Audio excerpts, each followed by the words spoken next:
Good morning, Chicago. I'm Dr. Allison Arwady, Commissioner at the Chicago Department of Public Health. Today is Thursday. Whatever. Today is Tuesday, April 20th, and it is a snowy day here in Chicago, believe it or not. But things are looking up a little bit from a COVID numbers perspective, and we'll talk about that. As always, this is your opportunity to get your COVID questions answered. You can put them directly into the box below, or you can use the hashtag AskDrArwady on Facebook or Twitter. We will start always with a look at our data. Chicago.gov/coronavirus is your one-stop shop for everything related to COVID in Chicago. You can find information about vaccines, you can find information about testing, you can look at the frequently asked questions, which we update every day, or you can look at data. So if we go to the dashboard, Chi.gov/COVID- will get you there directly. So first, you can see that our numbers are green, which means they are going the way we like them to go. Our current positivity rate is at 5.5% as a 7-day rolling average. That's actually down just a touch. We were 5.7% a week ago. And just over the last 3 to 4 days, we've seen stabilization or just a little decline starting to see in some cases. And that's exactly what we want to see. Testing has remained very good. You can see we're averaging 13,847 tests per day. That's stable from where we were a week ago, even up a little. And then importantly, our cases are averaging 657 per day, and that is down 6% from where we were a week ago. A week ago, we were at 696, and the highest that we got was averaging around 720 a day. Now, we want this number down under 400 and ideally under 200, but starting to see some signs of it turning around is by far the most important thing.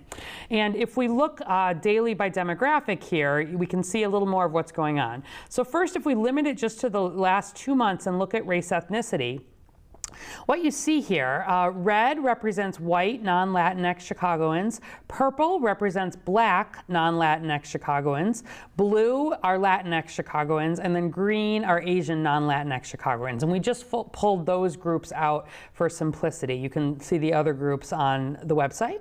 But what you see is going back over the last 2 months, really with this more recent increase, in red here, we were seeing the highest rates among white Chicagoans, and that has really now dropped off over these last couple of weeks. And instead, we've continued to see some rises in both, in purple here, black Chicagoans, and in blue, Latinx Chicagoans. And the good news is that just over these last few days, you can see that we're seeing some stabilization of case rates in black Chicagoans and some real dropping among the other 3 groups. But it is notable that really right here in early April, with our highest case rates in black Chicagoans, that is the first time in a year that our highest case rates were among black Chicagoans. We had seen all of the other major race ethnicity groups have the highest rates, but at this point, unfortunately, still seeing a lot of cases among black Chicagoans, and we're seeing lower vaccination rates still at this point among black Chicagoans. So I was at Chicago State University this morning for a press conference. Really, that's, if you don't know, that's one of the really large, important universities on the South Side, serves a lot of black students, and has really stepped up to say we want to have a permanent mass vaccination site here, be a site for vaccinating for the South Side, and it was really, really good to see that work there. But we have a long way to go, and this is certainly, I'm happy to see all of these stabilizing, but still some concern there. And similarly, if we look by age, so in red here at the top, that's our 18 to 29-year-olds. You can see still most likely to get COVID, that 18 to 29-year-old group, but you can see that has actually been dropping over these last couple of weeks. And then the light blue and the yellow, that's people in their in their 30s and their 40s, and that's stabilizing and coming down. And really across all the age groups, we're seeing some nice stabilizing and seeing those numbers coming down. So that is what we want to see. It helps us be more confident that it's not just change in one race ethnicity group or one age group, but that hopefully we are seeing a true stabilization of the outbreak here. If we can consistently see, for over the next week, continued drops, we're going to feel a lot more confident about being able to take some more steps toward reopening, which of course is what everybody wants to see happening. But while our rates have been so high, and particularly while they've been going up, that hasn't been possible. So that was all good news. And then on the vaccination data, there's a lot on the website. This is our vaccination data at a glance. And you can see the good news here that if we look at all Chicago residents, more than 40% have now gotten at least a first dose of vaccine. And of all Chicago residents of all ages, more than a quarter are now fully vaccinated. And that's really good progress. Even better, I'd say, is that among Chicago adults 18 plus, more than half have now gotten at least a first dose of vaccine. We passed that milestone over the weekend, and almost a third are fully vaccinated. And then among those 65 plus, about 64% have gotten at least a first dose, and a little over half are fully vaccinated. I still am honestly most concerned about that 65 plus group. We are not as vaccinated as we should be among those older groups. Obviously, that oldest group has been eligible for the longest, and we've done a lot of work through lots of initiatives to bring vaccine to seniors, but we still have a long way to go. And so obviously exciting news this week on Monday when we did open up eligibility to all Chicago adults, but I don't want us to lose our focus on seniors. And so as younger people maybe who were not vaccinated before, or who were not eligible to be vaccinated before, now are eligible, I really, really encourage you to reach out. Do you have a parent? Do you have a grandparent? Do you have a neighbor? Somebody, especially if they might be older, can you go with them to get vaccinated? Can you encourage them to really make that decision? Because we still have a long way to go in that older group in particular. But broadly, the news looks good. All right, so I think let's put the dashboards aside. And we can turn to some questions. I also had just a few additional updates for people, maybe while we're making that transition. One is we did update the travel order today, and we'll put the details online, but really in terms of affecting us here, Michigan remains, they have the worst COVID outbreak by a lot in the country right now. They are on the orange travel order, meaning unless you're fully vaccinated, you need to get tested or quarantine upon return to Chicago. We have said that if people don't get tested when they're traveling, they can also get tested when they get here to Chicago, not a problem, but you do need to quarantine until you've had that negative test result. So Michigan is still on that orange list. Minnesota also really having a bad outbreak is on that orange list. And Indiana was close. Technically, they were just over the cutoff line, but given that their cases also look like they may be plateauing and possibly decreasing, we did not add them to the list at this time. But again, reminding people that if you are fully vaccinated 2 weeks post your second dose, the travel order does not apply to you. You can travel, but the CDC still recommends avoiding non-essential travel where possible, and also just making sure that when you are traveling, even if you're vaccinated, keep wearing your mask. You're out in public, and monitor yourself when you return for any potential signs or symptoms of COVID. Make sure you get tested. But broadly, as long as you're fully vaccinated, the news on COVID vaccines keeps really related to their efficacy especially continues to be very, very good. The other thing I wanted to just announce, because I think people may not be aware of it, is some news related to a FEMA program for funeral assistance related to COVID-19. And you might say, why is that good news? Why are we bringing it up? And certainly, Chicago has been hit so hard, as the country has, with deaths from COVID. And I was reading that even among, in JAMA Pediatrics, they're estimating more than 37,000 children in the U.S. have actually lost lost at least one parent to COVID-19. And those indirect effects are just huge, where you think about trauma across the country and just the many ways in which we've been hit. But FEMA actually has now made COVID-19 funeral assistance available for anyone who has incurred funeral costs related to COVID-19, going all the way back to the beginning of the outbreak. And so we'll be putting some information online, and you do need to call to start the application, but you can have the person who died, the death does need to be related to COVID. There needs to be a death certificate that cites COVID as attributed to or caused by COVID-19, and the death needs to have occurred in the United States. That does include the U.S. territories and the District of Columbia.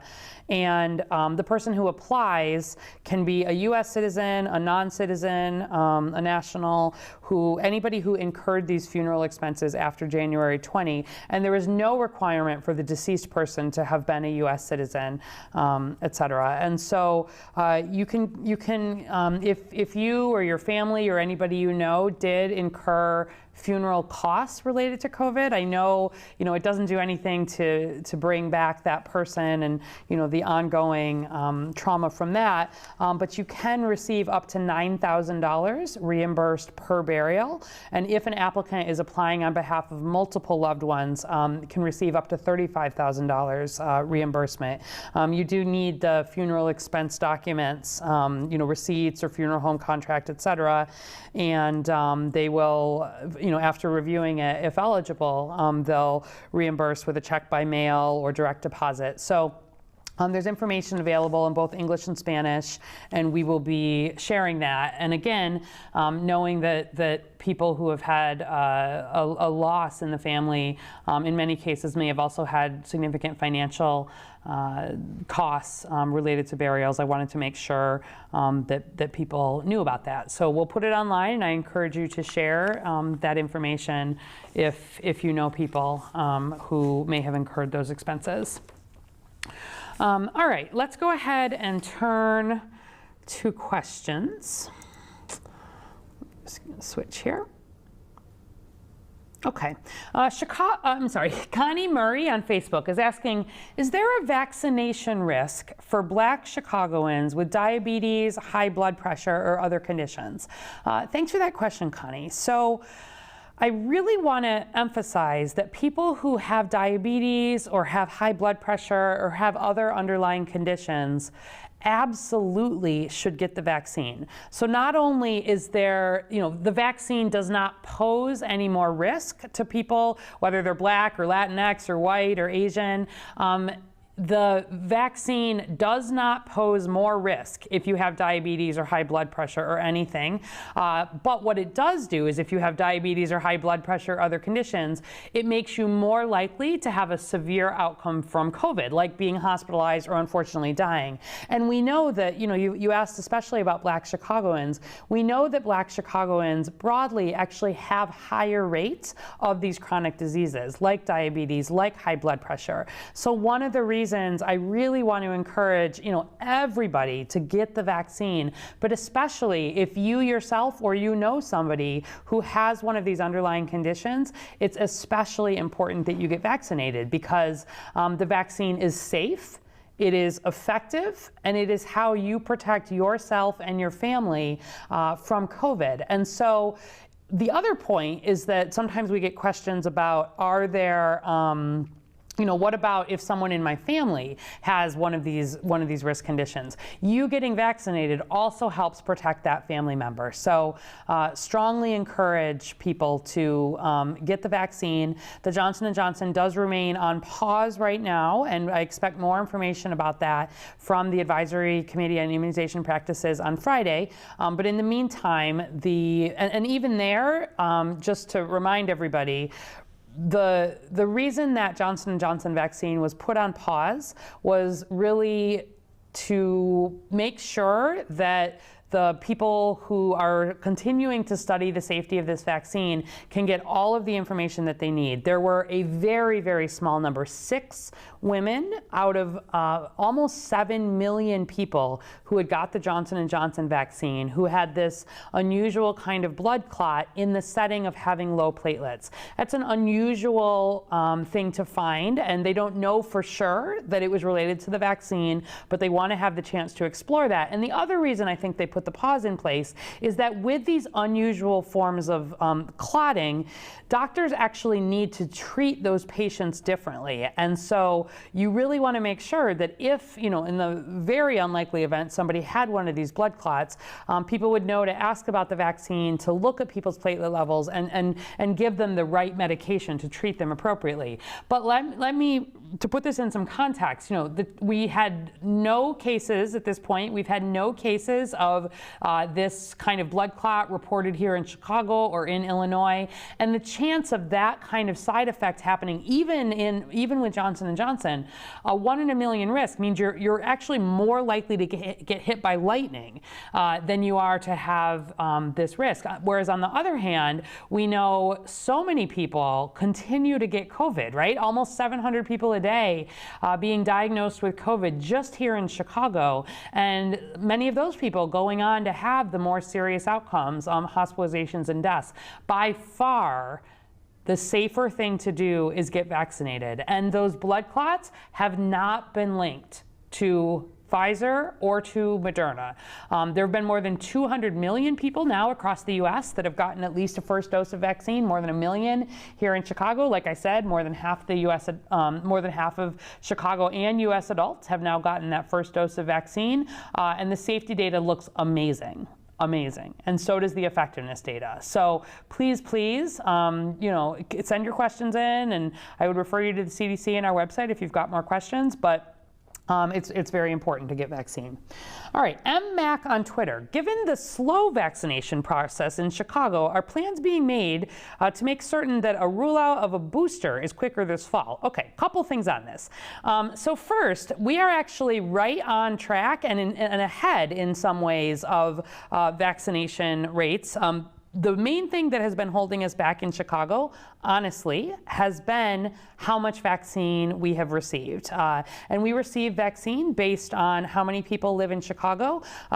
Just to give you a sense of this, we hit that benchmark of half of Chicago adults having received the vaccine. Really, the same day, the U.S. hit the benchmark of half of half of U.S. adults having received that first dose of vaccine, which is what you would expect.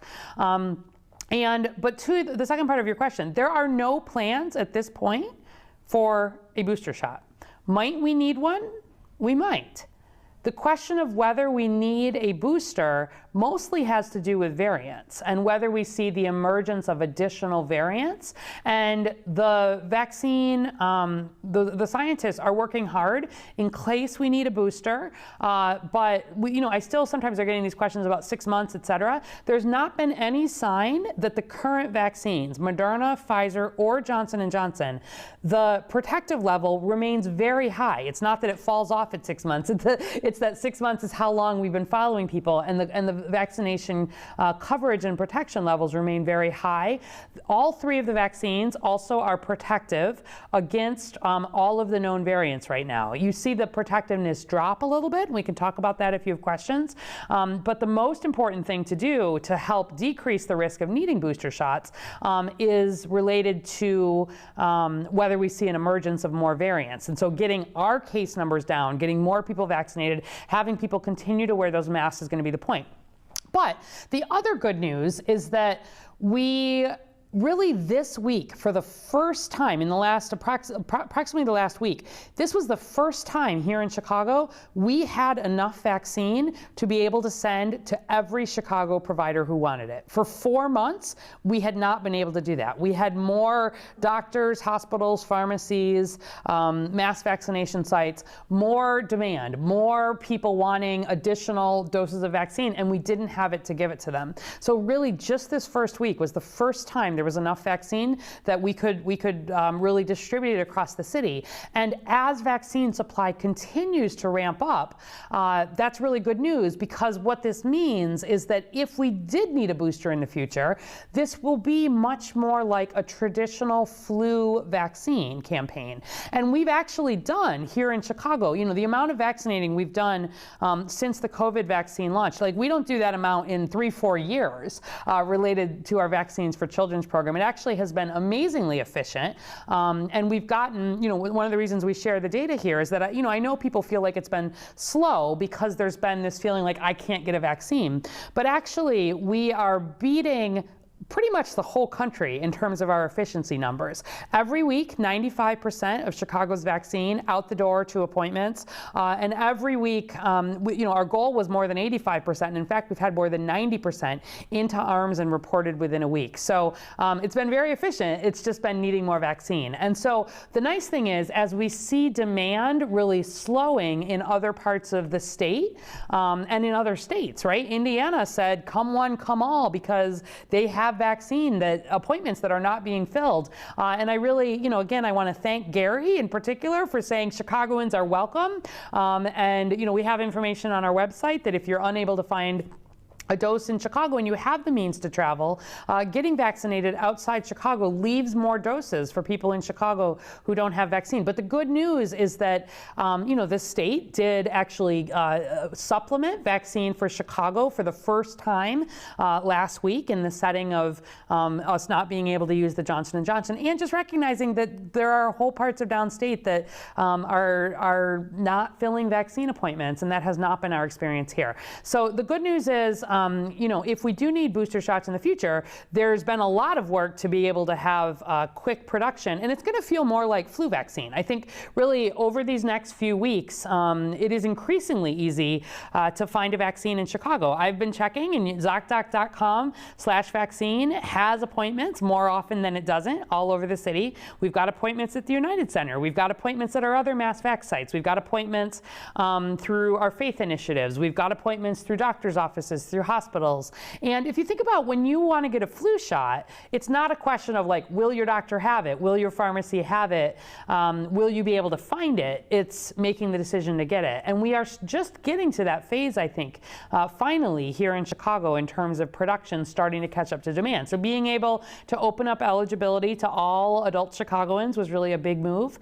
And if we do need boosters, the network will be there, and there won't be this time period of needing to ramp up vaccine production in the same way. So, we have amazing vaccination efficiency rates, like even outside of COVID. Typically, we have some of the highest childhood vaccination rates in the country here in Chicago, and that's because we have a really good network of folks who know how to do this well. So I remain really proud of our vaccination efforts, and confident that if we do need boosters, in the future, we've got everything in place to do it. We've been able to handle 2, 3, 4 times the amount of vaccine that we've been receiving. And finally, just this week, feeling like we can start to fulfill all of the asks that people have.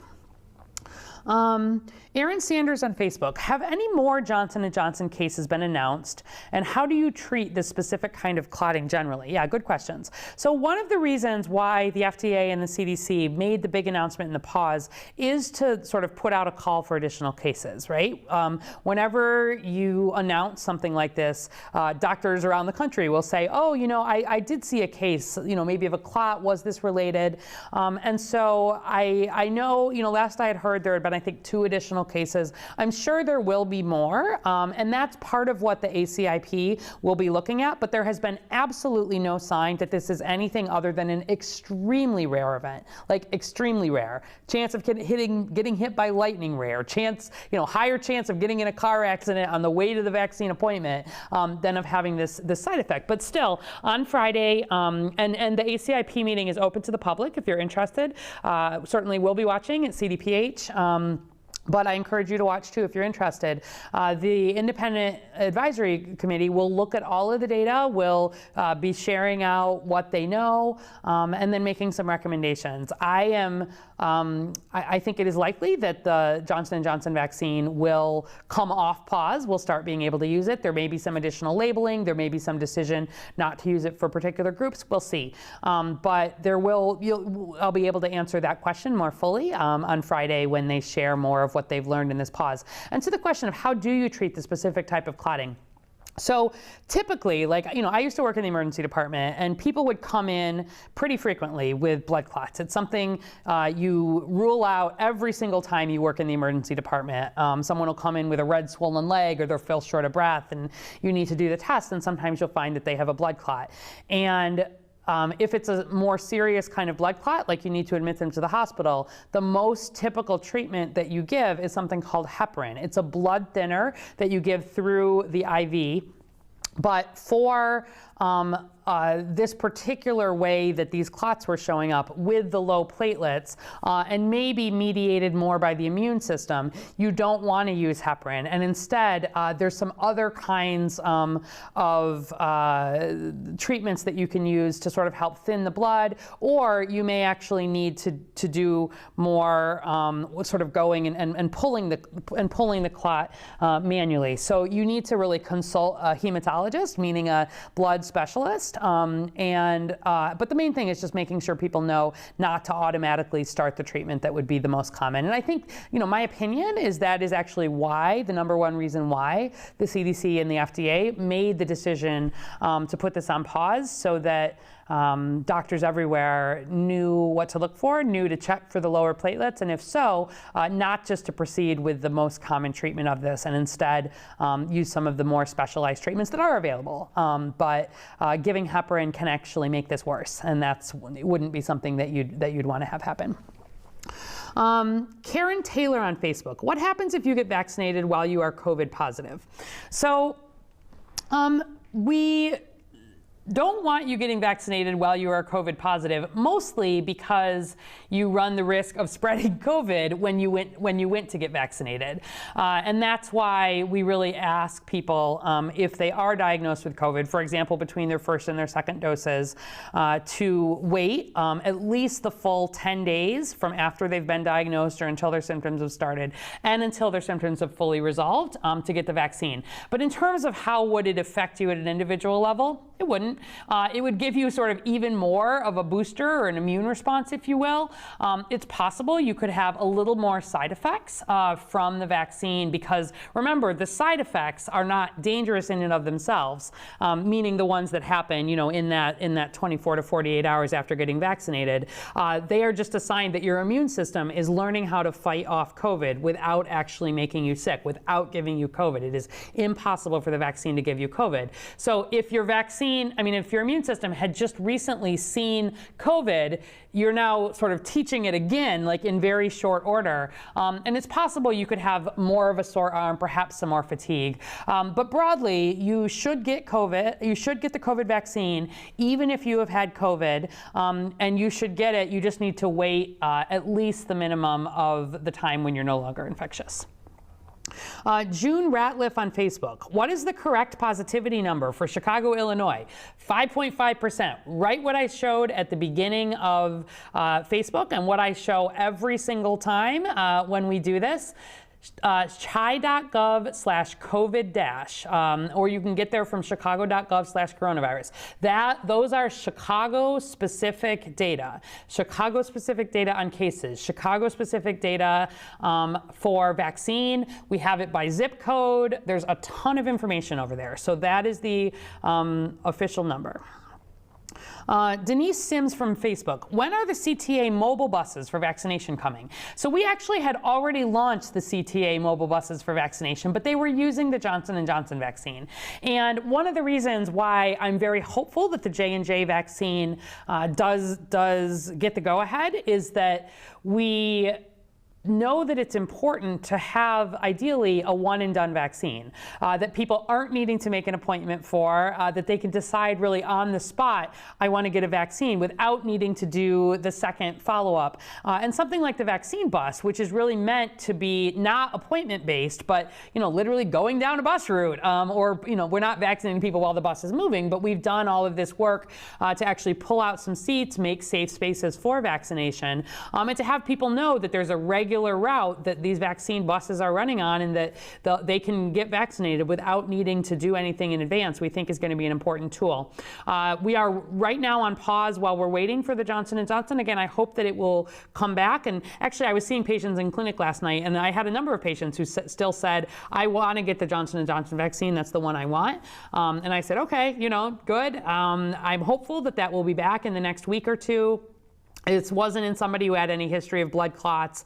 It wasn't in anybody who I had any particular concern for that for. It was somebody who had diabetes and a lot of risk factors. So I said, that's okay if you want to wait and get the Johnson & Johnson, but I want you to get that vaccine then, assuming that it gets approved really in the next week or two. I don't want you waiting. And otherwise, I really want you to get the Pfizer and the Moderna, because someone with diabetes and risk factors and someone who had a lot of exposures to COVID is at high risk. So we will be definitely turning that bus back on, hopefully with Johnson & Johnson, but we're waiting to kind of see what the ACIP says there. Okay, what else have we got here? Joy Masada from Facebook. If a person who has received one dose or two, who has received one or two doses of vaccine tests positive, do we test for variants of COVID? And under what circumstances do tests for variant strain occur? Yes, so really good question. That is exactly what the epidemiologists are doing behind the scenes at the Chicago Department of Public Health. So we look for actually two different things. Number one, whenever someone is diagnosed with COVID-19, we actually are doing a match back to see if that person was diagnosed with COVID in the past. Were they diagnosed with COVID, 6 months ago, a year ago? And if they were, that would raise some concern for the potential for reinfection, right? That maybe they have now gotten COVID for a second time. That may be more likely to happen with a variant or with a strain. And so that would be a setting where we would be reaching out, and if there's samples, wanting to potentially test that and see, is there a variant there? So that happens. But then yes, to your question related to vaccines, we also match every time someone, where we have a case, we also match that against the vaccine registry. And so if we see someone get diagnosed with COVID after they have received a vaccine, whether that's a single dose or after two doses, or especially if they are fully vaccinated, 2 weeks post that second dose, those are all settings where we are interested in the potential of, could there be variants there? Could that be related? That's actually work that's happening at the national level with CDC as well. And we report out on this every week. And so we do also look to test for variants if we see, it's called a breakthrough case, if the sample is available, or we'll go back and we'll do additional questions, additional investigation, really want to understand the spread of variants. And there's a whole team that is only working on variants and genomic surveillance. And we've been building up more of that capacity here. So yeah, it's exactly one of the things that we've looked for. And we know that the variants are here. We know that they are spreading. We also know that masking protects you against the variants, and vaccine is the most important thing. Again, all three of the vaccines remain protective against the variants. So the most important thing is to get vaccinated. Mark Weiermuller from Facebook. If vaccine works and 1 million Chicago people got it, should we be at herd immunity? Should we be at no masks and open 100%? Okay, so 1 million Chicago people have gotten their first dose. They're not fully vaccinated yet. Remember, fully vaccinated 2 weeks and post their second dose. But also, we've got 2.7 million people who live in Chicago. So we announced the million, that was probably a week and a half ago. We are now at 50% of Chicago adults haven't gotten the first dose, about 40%, like I showed of all Chicagoans, and that is nowhere near yet that herd immunity mark. We don't know completely what exactly that level is, and there's been a lot of work and research on that, but the estimates are that it's somewhere in the sort of 70 to probably 80% range, and some of this depends on variants. If you don't have a lot of variants, you don't have these more infectious variants spreading, you might not need to vaccinate quite as many people. Herd immunity, it's not a number. It reflects a setting where when someone is infected with COVID, they do not have a lot of opportunity to spread it because the people around them are protected, are vaccinated. And so it's like with measles, for example. We see measles cases, certainly, every year we see measles cases here in Chicago, but we do not see big measles outbreaks because the huge number of people have been vaccinated. And so when there are cases, it's really only in unvaccinated settings that we see measles spread. We'll see measles spread sometimes in daycares because children under 1 are too young to be vaccinated, or we'll see it sometimes spread if there are lower vaccination rates. But broadly, we don't see it spread. And so we are not at herd immunity yet, and nowhere in the US is at herd immunity. But to your larger question, as we see more and more people get vaccinated, we will, and when we're starting, some of this leveling off of the case count we're linked to having higher rates of vaccination, no doubt about it. And so we're in this sort of race of the vaccine against the variants. And as as more and more people get vaccinated, yes, first and foremost, it's good for you, it's good for your neighbor. But if you want us open and you want, Chicago really fully back to the way we were, getting everybody vaccinated is our way to do that. And so, different people have different motivations for getting vaccinated. Some people want to be able to travel. Some people want to be able to, hug their family. Some people want to make sure that we can be fully open without masks. All of those go for reasons to get vaccinated. I am confident that, assuming we don't see a new emergence of variants, et cetera, that we are going to get to a point later this year where we won't need to be making those recommendations. But right now, we are still at a high risk for COVID. And in that setting, people need to continue wearing their masks in public. We still, kids are not able to be vaccinated yet, and we still have a long way to go in terms of getting closer to that herd immunity. Aaron Sanders on Facebook. Does the vaccine count on the ChiVax page reflect the Chicagoans who left the city to get a shot? Yes, it does. We are still working on some of the state-to-state transmission of data there, and actually CDC is working on making sure the vaccine registries can talk to each other and that's exchanged. We have been talking to Indiana, though, and I want to make sure, of course, that Chicagoans, that we get counts on those. But yes, anybody who's vaccinated outside, certainly in the rest of Illinois, is already being counted in those counts. And there is data on the website if you want to see the percentage of Chicagoans getting vaccinated outside versus how many non-Chicagoans we've done inside. We have still done more non-Chicagoans in Chicago than vice versa. Okay. Let's see. Can you please confirm, Chicago Vaccine PMO on Twitter, can you confirm that the United Center is now open to all Chicago residents per the flyer below? So the United Center all along, and the way all of our mass vaccination sites work is often we give priority for sign up to particular zip codes. So at the United Center, for example, and this was a FEMA requirement recognizing that under-vaccinated areas should have access to vaccine appointments first. First, the opportunity is given to folks from some of the prioritized zip codes, but then, all along through the United Center, every day basically, we've been posting appointments on ZocDoc. Any appointment on ZocDoc is open to anybody in Chicago who is age eligible, and increasingly we are able to put more and more appointments on ZocDoc. So yes, if you live in Chicago and you are age eligible, you can get vaccinated at the United Center, and ZocDoc.com/vaccine or the call line, and we will put in the chat box again if you don't know the call line, 312-746-4835 is our number, and that is how, if you know somebody who's not sure how to get a vaccine, who's older, we've got hundreds of folks who are getting people hooked up, not just at the United Center, but we've got faith events happening this weekend. We've got appointments available through providers. Those are your two best places along with Vaccine Finder.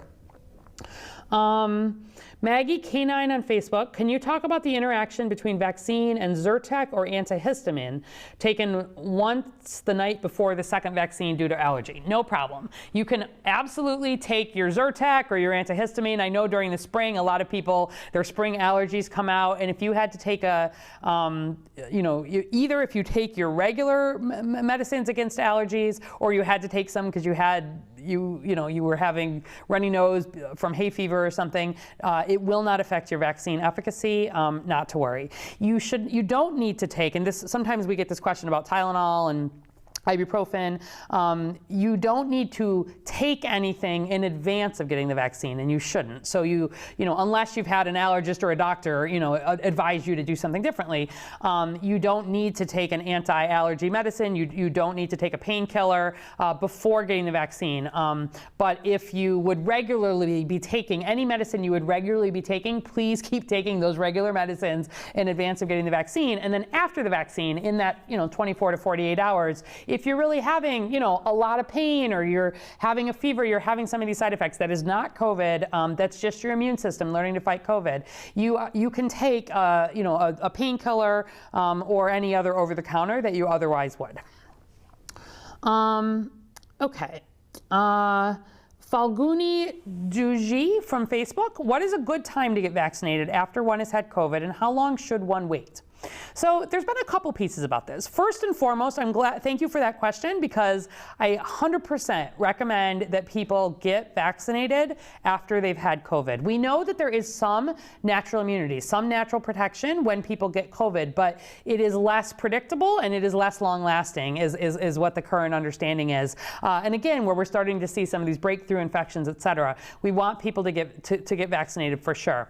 There, particularly early on, where there was not as much vaccine available, there have been some people who've decided to wait 90 days after having COVID to get the vaccine, because you probably have some protection for about natural protection for about 3 months after having COVID.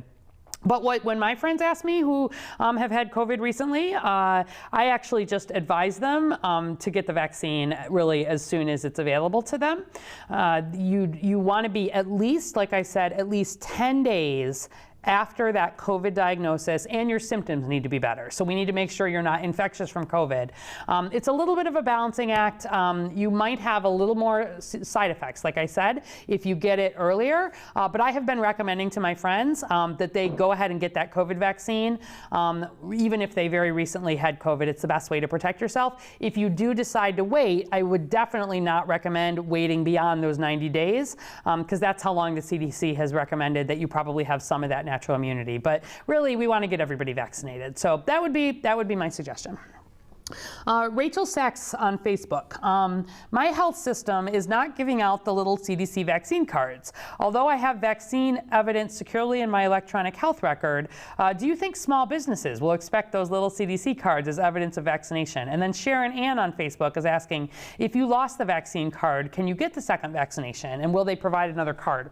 So to both of you, so those CDC vaccination cards are only available when you get a vaccine. To Sharon Ann's question, if you speaking at least to City of Chicago sites or the United Center, for example, if you lost your vaccine card, we will provide you with another vaccine card, when you get that second dose, and we would note that you'd gotten that second dose, and we want to make sure that people have that documentation appropriately, so no worries there. And I know that there were a couple of health systems that maybe were not giving the cards right now. We've been in contact with those systems. They are now all giving the cards. So if you didn't get a card from your health system, you can reach out and they will give you that card, because I know people want to have that physical proof. But more important is that when you get the card, your provider does put that information into the state registry. It is only available to public health. Again, just as a reminder, there's a lot of data security around it, but that actually is your formal record of vaccination. And there will be opportunities, if you're needed to prove vaccination in the future, to be able to get records inference from that. We can talk some more about that in the future. But I do think it is quite likely that you will need to have proof of vaccination in the future, probably to do some things. We're already hearing airlines probably down the line may want to require proof of vaccination or proof of testing. We know that there are, where we're thinking about some of the larger, concerts or sporting events, we've seen some of this conversation about thinking about things like, quote, vaccine passports. We're not at that point where there are still a lot of people that are not fully vaccinated. And I want to be very clear that the city of Chicago is never going to require Chicagoans to get vaccinated, is never going to require this, to sort of be in Chicago. But there may be settings that you will need or want to show proof of vaccination. And your CDC card will do it. But if you don't have your CDC card, your official proof of vaccination out of the state registry will also do that. And again, there's been work behind the scenes to make sure that if you are vaccinated, even in Indiana, for example, that data will be shared securely, so that we'll be able to get it. So no worries on everything there. Bridget Mitchell on Facebook: why does every news station have a different positivity level? So it probably is a little bit about which, are you looking at the state level? Are you looking at the city level? Are you looking at the national level? And at which day are you looking at? Are you looking at a single day? Are you looking at a 7-day rolling average? The positivity level is only one metric that we look at. And in a lot of ways, it actually reflects whether we're doing enough testing. I'll tell you, across the South, it's been really interesting because case numbers in some cases are relatively low and lower than what we're seeing here, but positivity numbers in some of these states are really high, 11, 12, 13%, because there's very little testing going on. And that tells you that there are actually a lot of undiagnosed COVID cases. Probably people are only getting tested, if they have symptoms. They're not doing as much of the really using testing to control COVID. And so you want to not just look at positivity, you want to look at case rates as well. Both in Chicago and across Illinois, we are seeing some real signs of progress just over these last few days. We are seeing flattening or decreases in case counts. And like I showed you, we're seeing that across all race ethnicities. We're seeing that across all age groups here in Chicago. And that is also being paired with that little decrease in positivity. You want to see those both go down together. So if you live in Chicago, I would refer you to the Chicago data, but that is why you'll see slightly different numbers. All right, we didn't quite get to everybody's questions. But I thank everybody who did put them in. And there's a few questions, if you've got individual questions about your personal health history, please do bring those to your doctor. They can answer the best. And I think we otherwise got through the majority of what's here. And we do take the questions we don't get to, and we try to turn them into frequently asked questions on the dashboard. So I encourage you to go there to find out more information.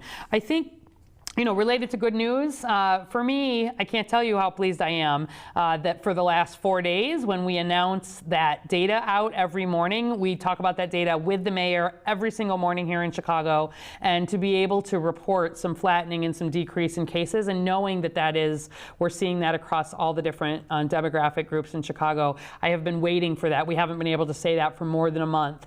And really, thanking folks who continue to wear their masks, continue to social distance, and most importantly, make that decision to get vaccinated.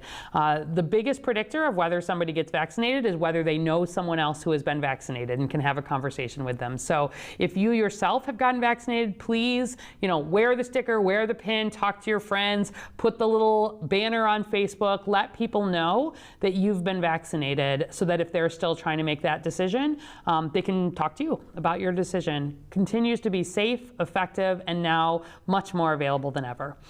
Thanks for tuning in. We will be back on Thursday to take more of your questions. And in the meantime, be safe and keep watching the data, and hopefully we'll have more good news on Thursday. Thanks.